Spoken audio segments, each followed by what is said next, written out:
Hey guys, tonight we're not just talking about history, we're stepping into a palace dripping with intrigue, betrayal, and a very disturbing family tree. Forget the glamorous Hollywood image of Cleopatra, the seductive queen who charmed Roman emperors. You're about to be born into her world, the brutal reality of a royal house steeped in incest and murder, where your own family is your greatest, deadliest threat. You'll quickly realize that being a pharaoh's daughter in ancient Egypt was less about luxury and more about immediate, terrifying survival. So, before you get comfortable, take a moment to like the video and subscribe, but only if you genuinely enjoy what I do here. Let me know where you're listening from and what time it is for you. Now, dim the lights, maybe turn on a fan for that soft background hum, and let's ease into tonight's journey together. You open your eyes to the opulent, yet suffocating world of the Ptolemaic dynasty in Alexandria. The air is heavy with the scent of myrrh and something else, something unsettling. A faint metallic tang that hints at spilled blood. Your father is Ptolemy the 12th Auletes, a king whose reign is as unstable as the shifting sands of the desert. He's known more for his love of luxury and his desperate attempts to cling to Roman favor than for any real strength. And you, Cleopatra, are one of his many children, though a favored one, destined for a life that is anything but ordinary. Your family history is a tapestry woven with threads of brutal ambition. The Ptolemies, descendants of one of Alexander the Great's generals, have ruled Egypt for nearly 300 years. But their grip on power is tenuous, and the way they maintain it is horrifying. To keep the royal bloodline pure, incest is not just common, it's practically a tradition. Your parents might be siblings or half-siblings, or even more closely related. You will likely marry your own brother, a disturbing political necessity to solidify your claim to the throne. This isn't love, it's a cold, calculated act of power. You watch your older siblings, a constant reminder of the dangerous game you're all playing. Your sister, Berenice IV, has already seized the throne from your father once, only to be brutally put down. You understand, even as a child, that the person sleeping in the bed next to you could very easily become your most lethal enemy. Trust is a luxury you cannot afford. Every smile is a potential dagger, every whisper a possible plot. A fascinating, yet disturbing detail about the Ptolemaic line is the sheer number of mysterious deaths. There's a theory among some historians that many of the family members simply vanished or died under very convenient circumstances. While some might attribute it to disease, the more cynical and likely accurate view is that the family had a rather effective internal cleanup crew for inconvenient relatives. You grow up knowing that a sudden illness could be anything but natural. Let's add a touch of dark humor to this royal dysfunction, shall we? You're at a lavish banquet, probably trying to avoid eye contact with whichever brother you're supposed to marry next.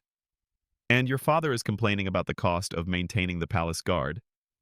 Your older brother, Ptolemy the 13th, leans over and whispers, "Perhaps if we just stopped assassinating each other, we'd save on funerals." You almost choke on your roasted quail. It's a grim chuckle, a brief moment of levity in a life of constant peril.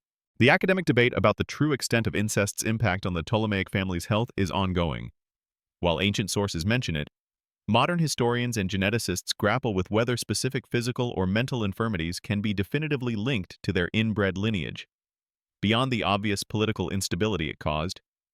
For you, it's not a medical curiosity, it's a living reality. You see the subtle deformities, the strange quirks of personality that run through your family, and you wonder if you will inherit them. Your childhood is not one of carefree play. It is a rigorous education in power. You learn multiple languages: Greek, Egyptian, Latin, Aramaic. You study rhetoric, philosophy, mathematics. You learn how to read people, how to manipulate, how to scheme.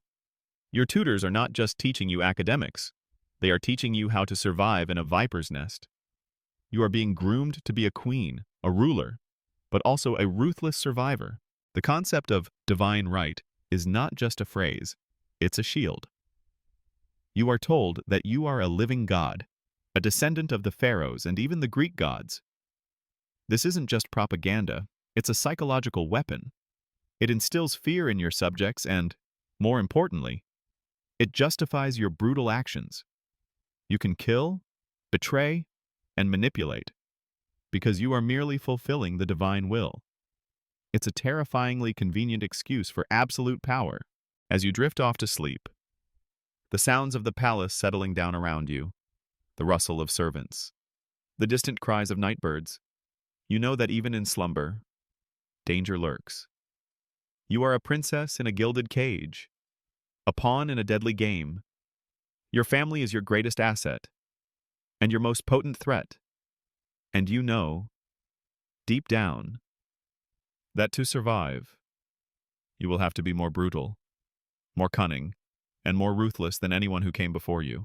The scent of myrrh still lingers in your nostrils, but now it's mixed with something sharper, more insidious, the scent of treachery.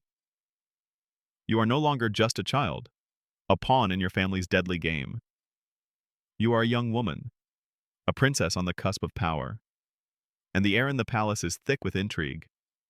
As whispers and plots become deadly weapons, every polite smile hides a threat, every gift a poisoned chalice.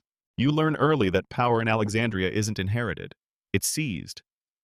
Your father, Ptolemy XII, managed to cling to his throne by constantly bribing Rome, a humiliating but effective strategy. But now he is dead, and the throne is yours to share with your younger brother, Ptolemy the XIII. The will dictates that you rule jointly, but you know this is a temporary arrangement. Two suns cannot shine in the same sky, especially not in the volatile world of the Ptolemies. You understand the game. Your brother is young, barely a teenager, but he is surrounded by ambitious courtiers. These men see you, Cleopatra, as a threat to their influence. A cunning and intelligent woman who won't be easily controlled. They whisper in your brother's ear, poisoning his mind against you. You hear the hushed conversations behind tapestries, the sudden silences when you enter a room. You are constantly on guard, every sense heightened, searching for the telltale signs of betrayal. A chilling and rarely discussed detail about Ptolemaic palace life is the use of eunuchs. These castrated men, often taken from conquered lands or sold into slavery as children, held positions of immense power and influence within the court. They served as trusted advisors, tutors, and even military commanders. But they were also often ruthless and manipulative, their loyalty shifting with the winds of power. You see them everywhere, their silent presence a constant reminder of the unseen forces at play in the palace. You wonder whose ear they are whispering into, whose side they are truly on. Let's add a dash of morbid humor to this treacherous environment, shall we? You're sitting at a dinner, trying to maintain a regal composure, when your brother's chief advisor, a particularly smug eunuch, makes a thinly veiled jab at your popularity with the common people. You lean back, a faint smile on your lips, and reply, "Well, at least I don't have to worry about anyone poisoning my wine with male pattern baldness remedies." The advisor chokes on his dates. It's a small victory, but in this court, every tiny cut counts. The academic debate about the precise influence of individual courtiers on the Ptolemaic monarchs is complex. While ancient historians like Plutarch and Dio Cassius often highlight the manipulative power of advisors, modern scholars strive to discern how much was genuine influence versus how much was a convenient scapegoat for royal misjudgments. For you, Cleopatra, it's not an abstract historical question. It's the difference between life and death. You scrutinize every gesture, every word, trying to determine who is truly loyal and who is simply waiting for their moment to strike. You begin to build your own network of allies.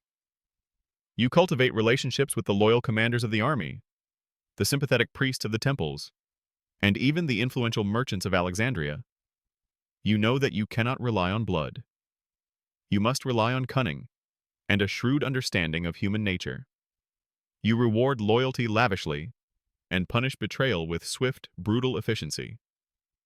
You learn to play the game of power, and you play it with a cold, calculated precision that belies your youth. The palace itself is a labyrinth of secrets, hidden passages, secluded courtyards, and forgotten chambers. All are potential sites for clandestine meetings or sudden ambushes.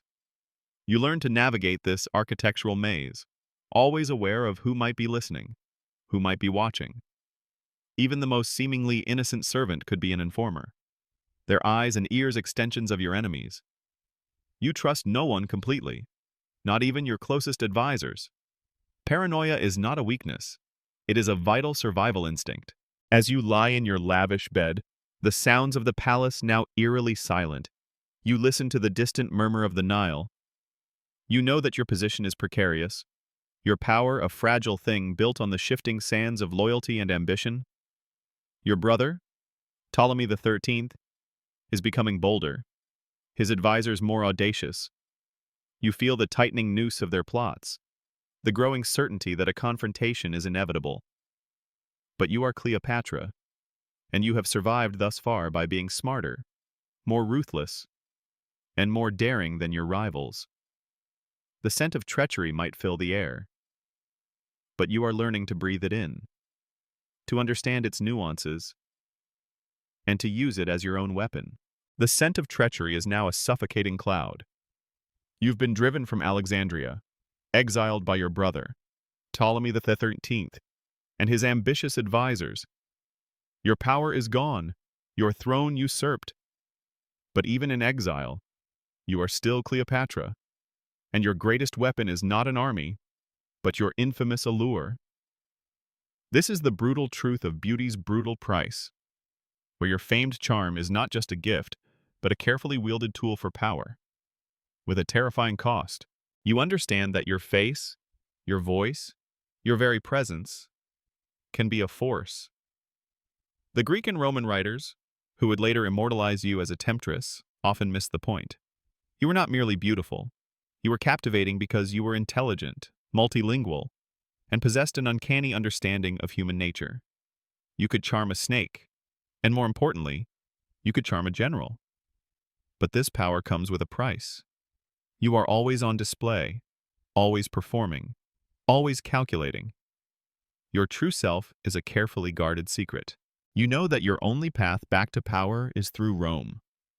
The Roman Republic is the true power in the Mediterranean, a relentless, conquering force that holds Egypt's fate in its iron grip. And right now, the most powerful Roman in the world, Julius Caesar, has arrived in Alexandria. He is there to settle the dispute between you and your brother. And you know this is your chance. You must get to him. You must impress him. And you must make him choose your side. A fascinating and perhaps a bit comical detail, though likely distorted by Roman propaganda, is the story of your initial meeting with Caesar. Legend has it you had yourself smuggled into the palace, wrapped in a carpet, and delivered to Caesar's chambers. Imagine the scene: a general, accustomed to the formality of Roman diplomacy, unrolls a rug only to find a living, breathing queen.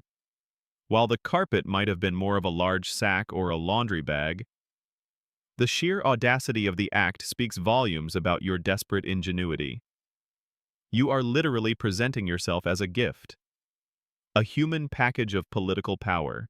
Let's add a touch of cynical humor to this desperate gambit. Shall we?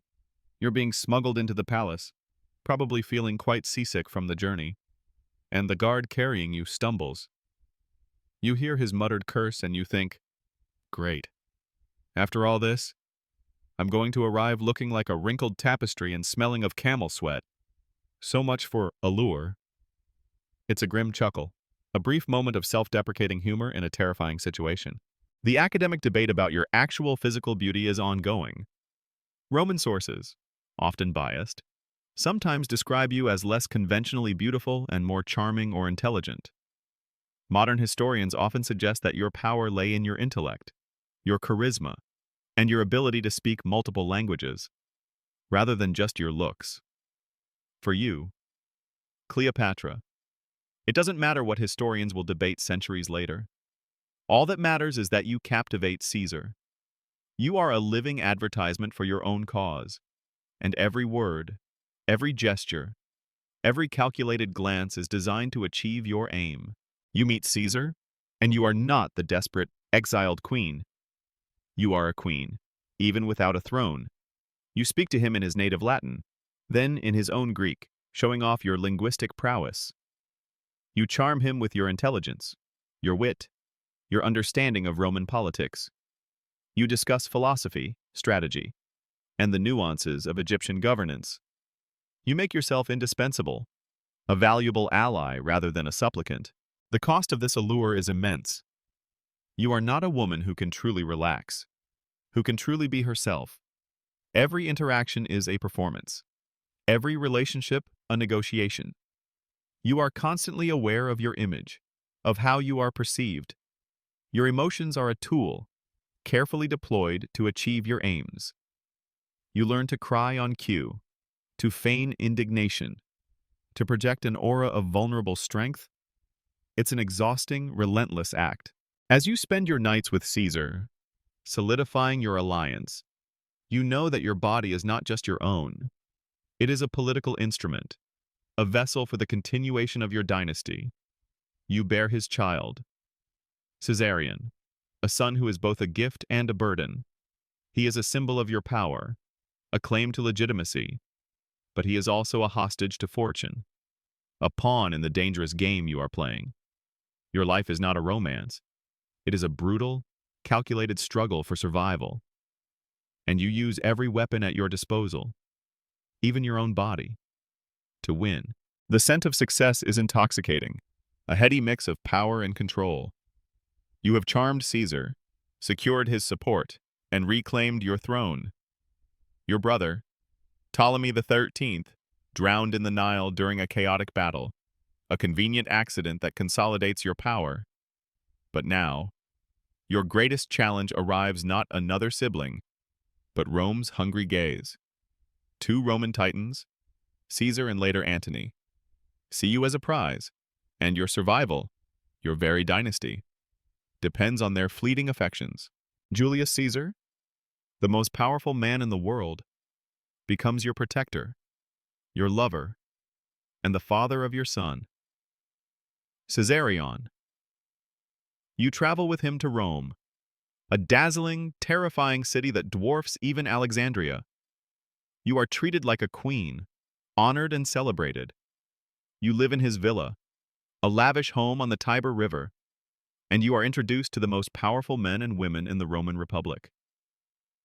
You walk through the Forum, past temples dedicated to gods you barely understand, and you feel the weight of Roman power, a crushing force that could easily swallow your entire kingdom.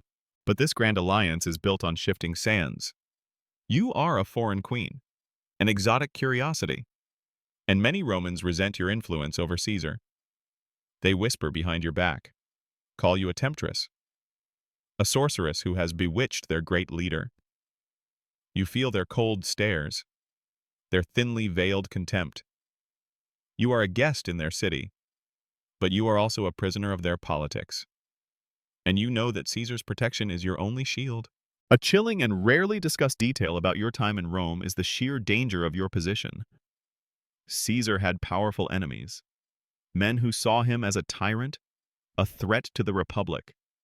You are associated with him, a symbol of his ambition, and you know that if he falls, you will fall with him. You live in a constant state of anxiety, always aware of the plots and conspiracies swirling around Caesar. You look at his bodyguards, the massive, imposing figures who surround him, and you wonder if they are enough to protect him. And you, let's inject a bit of dark Roman humor into this tense situation, shall we? You're at a grand Roman dinner party, trying to make polite conversation with a senator who clearly disapproves of your presence. He asks you, with a sneer, "So, Your Majesty, what do you think of Roman plumbing?" You smile sweetly and reply, "It certainly seems efficient, though I do prefer a bath where I don't have to worry about running into a half-eaten fish." The senator chokes on his wine. It's a small, satisfying victory, but you know the larger battle is far from over. The academic debate surrounding Caesar's intentions with you and Caesarion is complex. Did he truly intend to recognize Caesarion as his heir, potentially merging Egypt and Rome? Or was your relationship primarily a political alliance? Ancient sources offer conflicting views, often colored by Roman propaganda after Caesar's death. For you, Cleopatra, the reality is Stark Caesarion is your insurance policy, a living bridge to Roman power, and you cling to him as a symbol of your future. Then, the unthinkable happens. Caesar is assassinated. The news hits you like a physical blow, a sudden, devastating shock that shatters your world. Your protector is gone, and you are alone, a foreign queen in a hostile city. You quickly flee Rome, taking Caesarion with you, a desperate flight back to Egypt. You are no longer the celebrated queen. You are a fugitive, a woman on the run, and your future is uncertain. But Rome is not done with you. After Caesar's death, a power struggle erupts between his two greatest generals, Octavian, his adopted son, and Mark Antony, his loyal friend and military commander. You understand that you must choose a side, that you must once again use your allure, your intelligence, and your strategic mind to secure your future. You set your sights on Mark Antony, a powerful, charismatic general who controls the eastern half of the Roman Empire. You meet Antony in Tarsus, and you arrive with a flourish, a spectacle designed to impress. You sail down the Cydnus River on a gilded barge, dressed as the goddess Aphrodite, surrounded by musicians and dancers. It is a calculated display of wealth and power, a performance designed to remind him of your divine status and your immense resources. Antony, a man known for his love of luxury and his passion for life, is captivated. He falls for you, just as Caesar did. And you begin a new, dangerous alliance. Your survival once again hinges on the affections of a Roman titan. The scent of Roman ambition now mingles with the heady perfumes of your palace. You have captivated Mark Antony, just as you captivated Caesar. And for a time, your rule in Egypt seems secure. But your survival in this volatile world isn't just about charm and alliances. It's also about wielding the deeper, more unsettling powers of your ancient kingdom. You, Cleopatra, dabble in the queen's dark arts, deploying not just perfumes and diplomacy, but ancient Egyptian magic and poisons to secure your treacherous throne. You are a descendant of pharaohs, a living goddess in the eyes of your people. This divine status isn't merely ceremonial. It grants you a unique authority. You participate in sacred rituals, consult with priests, and understand the intricate cosmology of Egypt. This mastery of the spiritual world provides a powerful psychological weapon against both your rivals and your subjects. You perform ceremonies in the temples, adorned in the regalia of Isis, reminding everyone of your direct connection to the gods. It instills awe, and more importantly, fear. Your palace is not just a place of political maneuvering, it's also a hub of esoteric knowledge. You are surrounded by scholars, alchemists, and practitioners of ancient arts. While Roman historians might dismiss it as superstition, you understand the practical applications of this knowledge.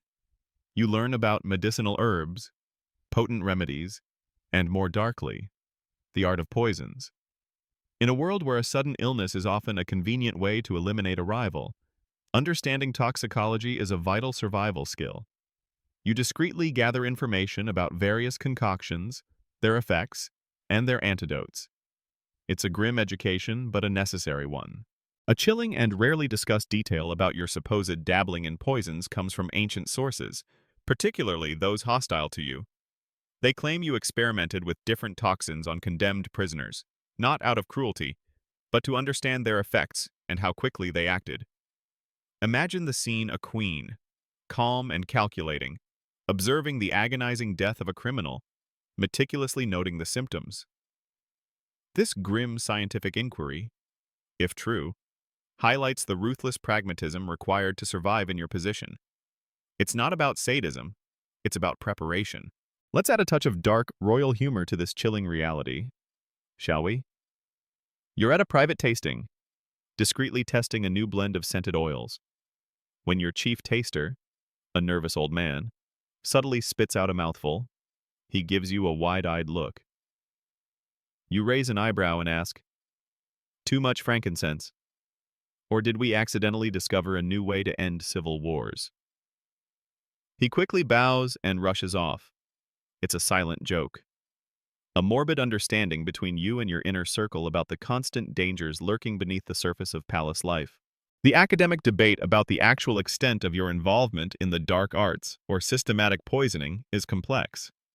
While Roman propaganda certainly exaggerated your more exotic and manipulative tendencies, ancient Egypt had a long tradition of powerful, knowledgeable women and a deep understanding of natural substances.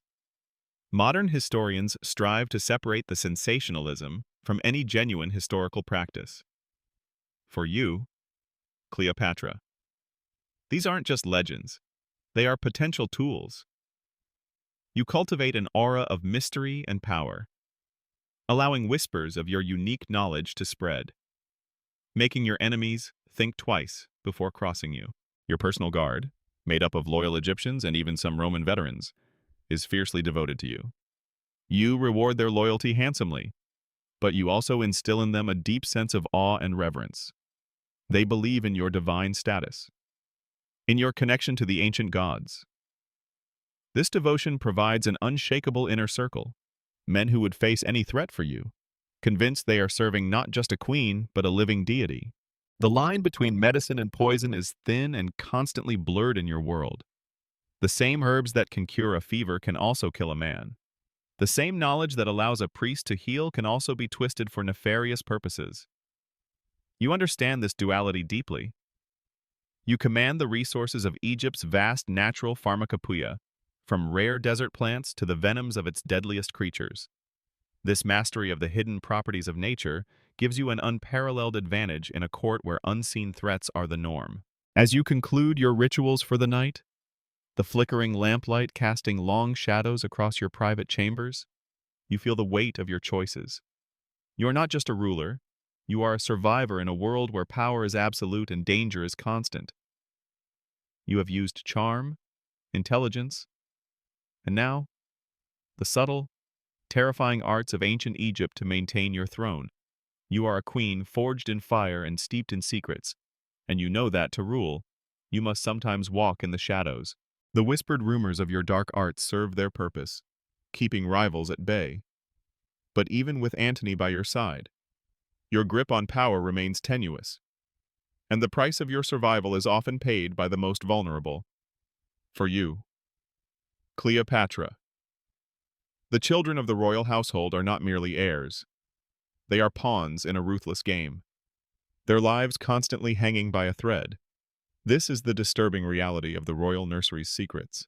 You have already brought forth Caesarion, son of Julius Caesar, a living testament to your ambition and connection to Rome's greatest figure. Now, with Mark Antony, you bear more children: Alexander Helios, Cleopatra Selene II, and Ptolemy Philadelphus. These are not merely babes in swaddling clothes, they are strategic assets, symbols of your alliance, future rulers, or, just as easily, future victims.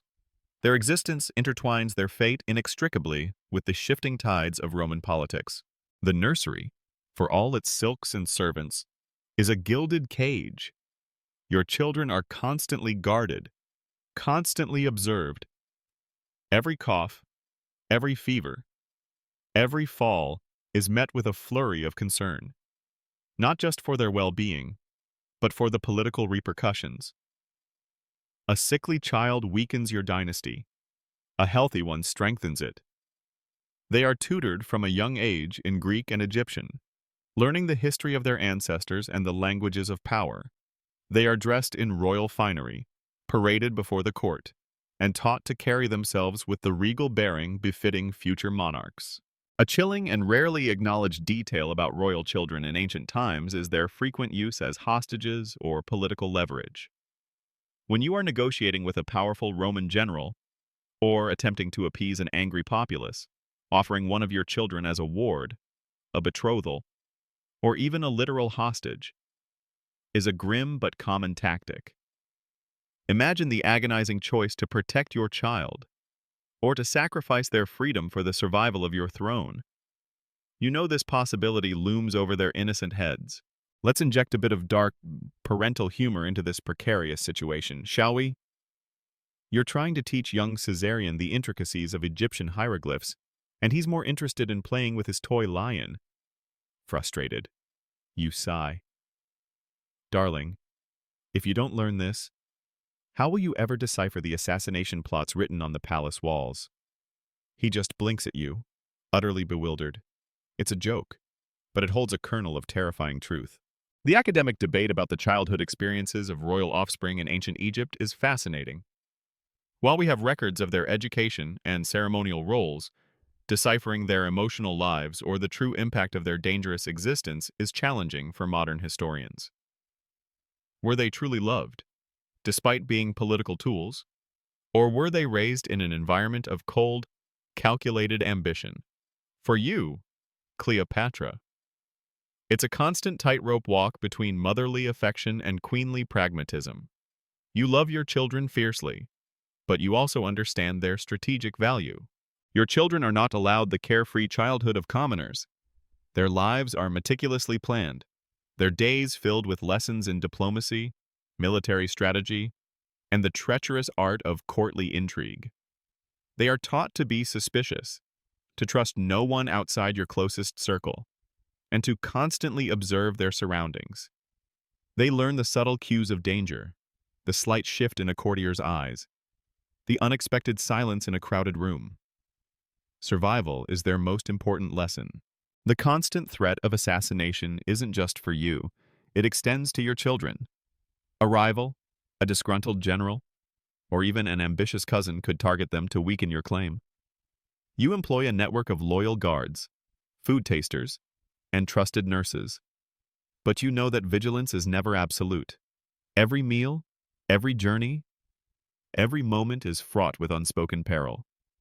The palace walls, for all their grandeur, offer little true protection from an enemy within. As you gaze upon your sleeping children, their small, innocent faces bathed in the soft glow of the oil lamps, you feel a profound weight of responsibility. You are their mother, but you are also their queen, their safety, their future, and the very continuation of your dynasty rest entirely on your ability to navigate the treacherous waters of Roman power. You have brought them into a world of immense privilege, but also one of unparalleled danger, and you know that to ensure their survival, you must continue to fight, to scheme, and to outwit every enemy, for their sakes, and for the sake of Egypt itself. Your children, symbols of your alliances, grow under constant vigilance. But the dangers extend far beyond the cradle, the very air of the palace, the whispers in the marketplace, and the distant murmur of the Nile carry the grim truth you navigate a world of political assassination, where siblings are rivals, and loyalty is often a prelude to lethal betrayal.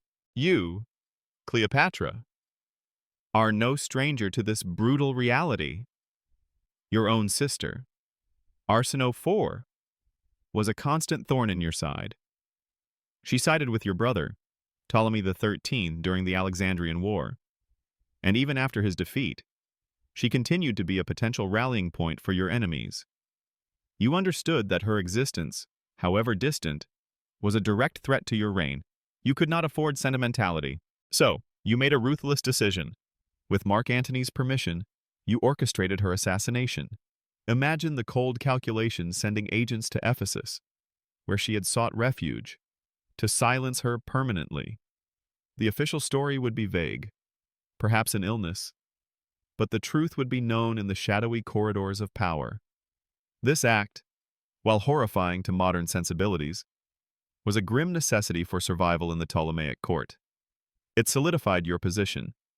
Removing a key rival from the board, a chilling and rarely emphasized detail about these royal assassinations is how often they were carried out by poison.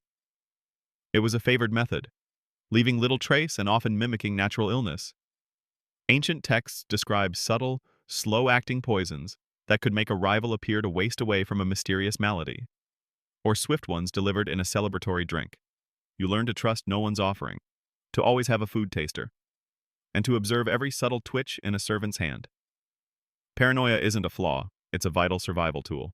Let's infuse a little dark, royal humor into this deadly game, shall we? You're at a state dinner with Antony, and a particularly obnoxious visiting dignitary from Rome keeps loudly questioning your lineage. Later, you watch as he's served a rare, exotic fruit. You lean over to Antony and whisper, "I hope he appreciates the freshness of our local produce." It's certainly memorable. Antony gives a subtle, knowing smirk. The fruit was perfectly harmless, but the implied threat hangs heavy in the air. The academic debate about the moral implications of these royal assassinations is, of course, starkly divided. While modern ethical frameworks condemn such acts, historians must also analyze them within the context of ancient political realities, where power was absolute and often maintained through extreme violence. Was it simply ruthlessness, or a desperate act of self-preservation in a kill-or-be-killed environment? For you, Cleopatra, it was a practical matter. The survival of your dynasty, and by extension, Egypt's independence, often demanded abhorrent choices.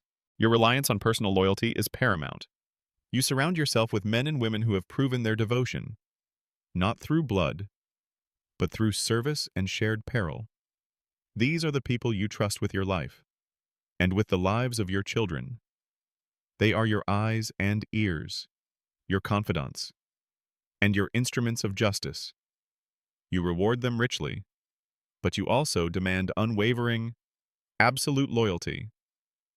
Any hint of betrayal is met with swift, uncompromising retribution. The political climate of the Mediterranean is a constant, churning storm. Beyond the internal threats, you constantly face external pressures from Rome. Every decision you make, every alliance you forge, is scrutinized by the ever-watchful Roman eye. You understand that your ultimate survival depends on your ability to play the Roman game, to balance their competing factions, and to leverage their internal power struggles to your own advantage. Your life is a continuous chess match, with the pieces being your family, your allies, and ultimately, your own life. As the quiet of the night descends upon the palace, you reflect on the choices you've made. The faces of your deceased siblings, rivals, and enemies might haunt the shadows, but your throne remains secure. You have cultivated an image of a powerful, intelligent, and sometimes terrifying queen. You have mastered the art of the subtle threat and the decisive, brutal strike. And as you close your eyes, you know that in the dangerous theater of ancient power, sometimes, the only way to live is to be willing to make others die. The Roman Civil War rages, a distant thunder that constantly threatens your fragile peace. You have sided with Mark Antony, a powerful alliance that has brought you both glory and growing peril. But as the tides of fortune turn, you realize that your ultimate struggle and your final gamble will involve a deadly choice. This is the serpent's last strike, a desperate attempt to maintain control in a losing war against the relentless power of Octavian. Your relationship with Antony deepens, a passionate bond forged in the crucible of war and shared ambition. You spend years with him, bearing him more children, ruling vast swaths of the Roman East as his consort. You lavish him with gifts, support his campaigns, and share in his triumphs. Alexandria becomes a vibrant hub of culture and power, a city that rivals Rome itself. You believe that together, you can forge a new empire, a grand synthesis of East and West. But Octavian, Caesar's adopted son, is a cunning and ruthless opponent. He wages a relentless propaganda war against you and Antony, portraying you as an oriental temptress who has enslaved a noble Roman general. He paints you as a threat to Roman values, a decadent queen who seeks to undermine the Republic. This psychological warfare is devastatingly effective, turning Roman public opinion against you. You feel the weight of their disdain, the chilling power of their condemnation. A chilling and rarely discussed detail about your final war with Octavian is the strategic decision to fight a naval battle at Actium. Antony, a renowned land general, chose to engage Octavian's superior fleet at sea, a decision that many historians debate to this day. Was it your influence, your belief in the strength of the Egyptian navy, or a desperate gamble by Antony? The outcome was disastrous. Your combined forces suffered a crushing defeat, a catastrophic loss that signaled the beginning of the end. You watch from your ship as your fleet is decimated, the sea around you turning red with blood, your hopes and dreams sinking with every lost vessel. Let's insert a bit of grim, naval humor into this losing battle, shall we? You're on your flagship during the Battle of Actium, watching the chaos unfold. Antony, looking distraught, approaches you. You turn to him, a wry smile on your face despite the impending doom, and say, "Well, darling, at least we won't have to worry about cleaning this ship after the battle. It's already been thoroughly scrubbed." Antony just stares blankly. Some jokes just don't land well when your entire future is sinking around you. The academic debate about your role in the Battle of Actium, particularly your decision to withdraw from the battle, is intensely scrutinized. Was it a planned strategic retreat, a desperate escape, or a betrayal of Antony's ancient sources, especially Roman ones? Are quick to paint you as a coward who abandoned her lover. Modern historians, however, suggest a more complex picture, perhaps a desperate attempt to save your fleet for a future fight, or simply a miscommunication in the heat of battle. For you, Cleopatra, it was the moment your grand vision crumbled into dust. You flee back to Egypt, Antony close behind you, a broken man. The defeat at Actium is a death knell for your empire. Octavian's legions are marching towards Alexandria, a relentless, unstoppable force. You try to prepare for the inevitable, to rally your remaining forces. But hope is a scarce commodity. The people of Alexandria, once loyal, now look at you with fear and despair. They know what is coming. You attempt a final desperate gambit to appeal to Octavian, to use your famed charm to secure a future for yourself and your children. You send messengers, offer him treasures, even suggest surrendering. But Octavian is not Caesar or Antony. He is cold, calculating, and utterly unforgiving.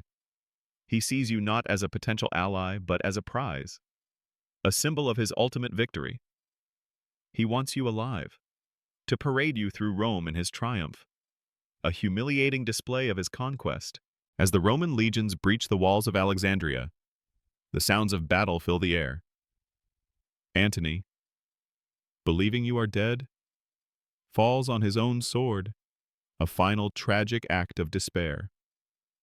You are captured, your fate sealed. You are no longer a queen. You are a prisoner, a trophy of war. And you know, deep down, that you cannot allow yourself to be paraded through Rome. Your dignity, your legacy, depends on your final, ultimate choice. You are a queen, and you will die like one. The scent of Roman victory is overpowering, thick with dust, and the lingering metallic tang of conquest. You are a prisoner in your own palace, guarded by Octavian's soldiers. Mark Antony is dead. His tragic end a final brutal blow to your hopes. You are cornered, defeated. But you are still Cleopatra. Your final act, your ultimate assertion of control, is a deadly choice.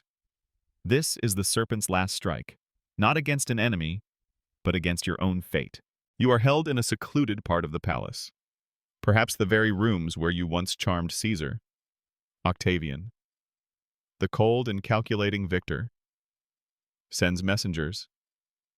He offers you terms, but you know his true intent to parade you through the streets of Rome in his triumphal procession.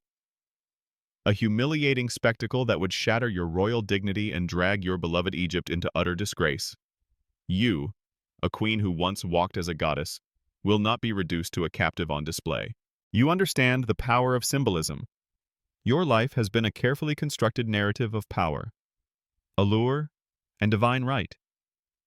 To be dragged through Rome, a living trophy, would be to unravel that narrative, to allow your enemies to define your ending.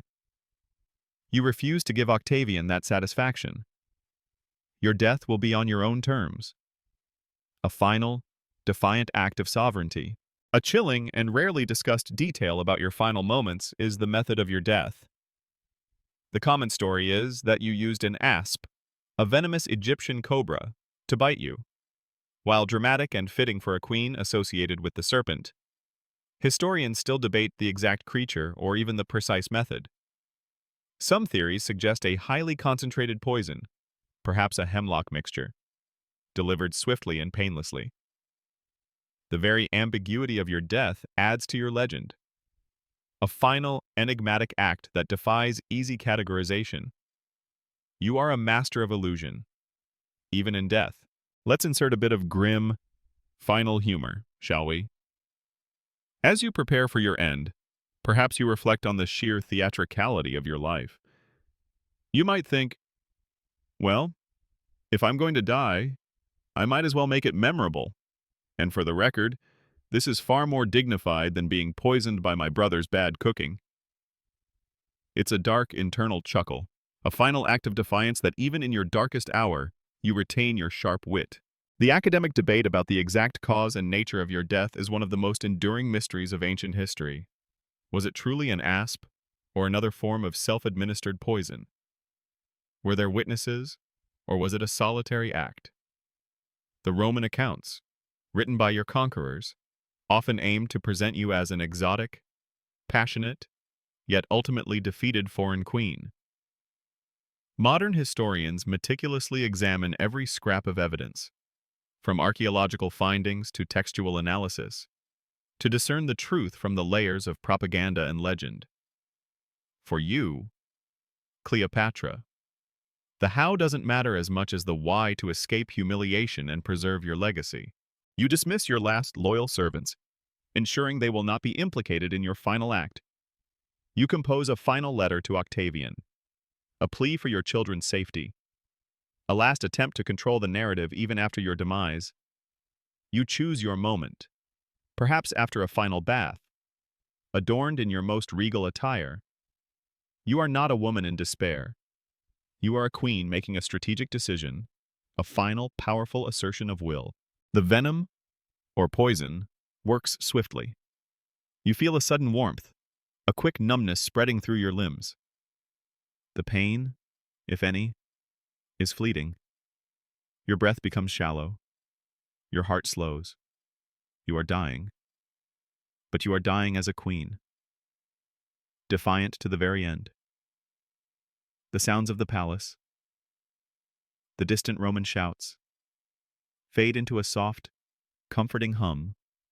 You close your eyes, and you feel a sense of peace, a profound relief that the struggle is finally over. Your death marks the definitive end of the Ptolemaic dynasty, the last independent pharaoh of Egypt. Octavian, upon finding you, is said to have been frustrated by your act, denied his grand triumphal display. But he cannot deny your power in death. You have defied him, controlled your narrative, and ensured that even in defeat, you emerge as a figure of enduring legend. The serpent has struck, and the queen has fallen, but her legend will live forever. The final breath has left your body. The palace is silent, save for the hushed movements of Octavian's soldiers. Your death is not just the end of a life, it is the end of an era, a final, definitive period at the end of a long and tumultuous sentence. Your legacy, however, is not what you might expect. It is a legacy of lies, built on propaganda and twisted narratives, far removed from the brutal, unsettling truth of your reign. Octavian, the victor, ensures that your story is written by the Romans. You are not remembered as a brilliant strategist, a multilingual scholar, or a fierce protector of Egypt. Instead, you are portrayed as a seductive temptress, an exotic enchantress who corrupted noble Roman men. Your intelligence is downplayed, your political acumen dismissed. You become a caricature, a symbol of Oriental decadence that serves to glorify Octavian's triumph over Antony and, by extension, over you. The Roman poets and historians, eager to please their new emperor, paint a picture of a woman driven by lust and ambition, not by a desperate desire to protect her kingdom.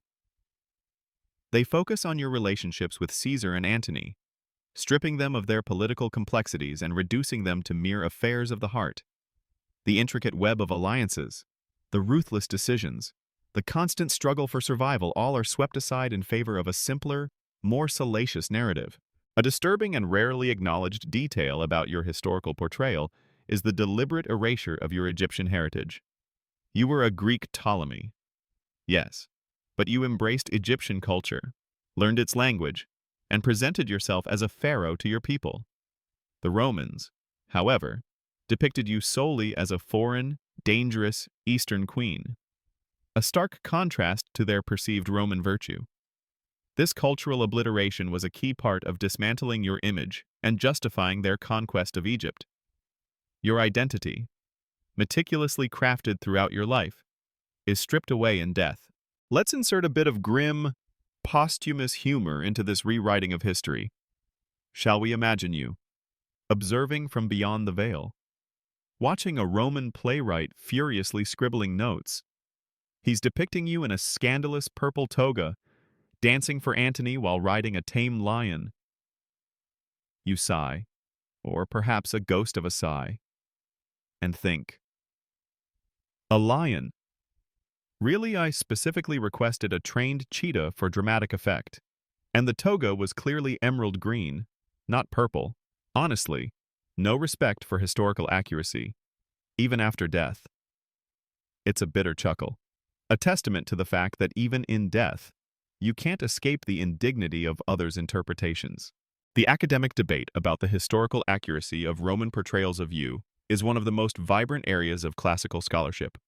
Modern historians meticulously deconstruct these ancient texts, seeking to peel back the layers of propaganda and discover the true woman behind the myth. They analyze Egyptian sources, archaeological findings, and cross-reference multiple accounts to build a more nuanced, complex picture of your life. For you, Cleopatra. This academic struggle centuries later is a silent vindication, a slow unraveling of the lies. Your children, too, become footnotes in Roman history. Caesarion, your son with Caesar, is swiftly executed by Octavian, a brutal act to ensure no potential rival to the Julian lineage remains. Your children with Antony are paraded in Octavian's triumph, a humiliating display that you sought to avoid. They are later raised by Octavia, Antony's Roman wife, absorbed into the Roman system, their Egyptian heritage slowly diluted. Your bloodline, the continuation of your dynasty, is effectively terminated by your conqueror. Your death marks the definitive end of the Ptolemaic dynasty, the last independent pharaoh of Egypt. Egypt becomes a Roman province, a lucrative grain basket that fuels the Roman Empire. Your reign, for all its brilliance and brutality, concludes not with the flourishing of a new Egyptian empire, but with its complete subjugation. The rich tapestry of your kingdom is unceremoniously folded and stored away in Rome's imperial coffers. As the sun sets over Alexandria, a city now under Roman rule, your story solidifies into the popular imagination. The truth, complex and disturbing, recedes behind the veil of legend, but in the quiet whispers of the wind, in the ancient stones of your palace, your spirit remains a powerful queen who fought, loved, and died on her own terms, forever defying the simplistic narratives imposed by her conquerors. Your legend is born, even if it is a legacy of lies.